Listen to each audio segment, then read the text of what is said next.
ፍቅረኛህን ደስተኛ ለማድረግ እኮ ትንሽ ነገር በቂ ነው። ሴት ልጅ ትንሽ ነገር ነው የሚያስደስታት። ከልቧ የምታፈቅር ከሆነ ከአንተ የሚወጣው ትንሹ ቃል እሷ ጋር ትልቅ ቦታ አለ። አታምነኝም? ይህንን ቴክስት እስቲ አሁን ላክላት። አሁን በደንብ አዳምጠኝ። ህይወት ውስጥ ስላለች አመስግናት።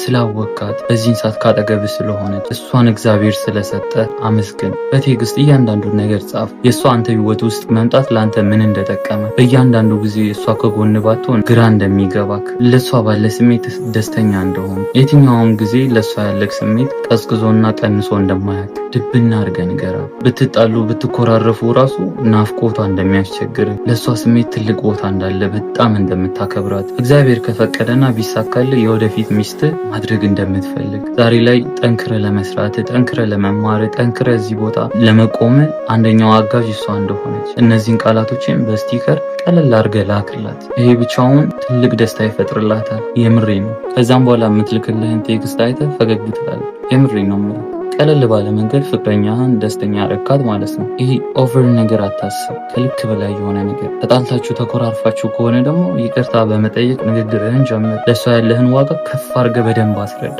እንደቀነሰ እንዳይሰማት አድርግ። ምንም ብትሆኑ ብትጣሉ ብትኮራረፉ መሀላችሁ ግጭት ቢፈጠር ራሱ እንደምታፈቅራት፣ ጊዜ እንደምትሰጣት፣ እንደምትሰማት፣ በማንኛውም መከፋት ውስጥ ጥላት እንደማትሄድ በደንብ አድርጋ አስረዳት። እንደ ሌላ ወንዶች እንዳልሆንክ ቃል ብቻ ሳይሆን ተግባር ላይ አውላ አሳያት። ይሄ ለሷ በጣም ጉልበት ይሆናታል። ይሄ ለሷ በጣም የመደሰቻ ምክንያት ይሆናታል። ይሄን በማድረግ ቀኗን አሳምረው፣ ፍቅራችሁንም ብረት አድርገው። እነዚህ ቃላቶች ቀላል ይመስላሉ፣ ግን ፍቅራችሁን በጣም ይጠግኑታል፣ በጣም አቅም ይሰጡታል። ቀላል እንዳይመስልን ሞክረውና ታመሰግነኛል። በዚህ አጋጣሚ ፖስት እያረኳቸው ያሉ ቪዲዮዎች ሰው ጋር እየደረሱ አይደለምና በቻላችሁት አቅም ኮፒ ሊንክ አድርጉልኝ። አመሰግናለሁ።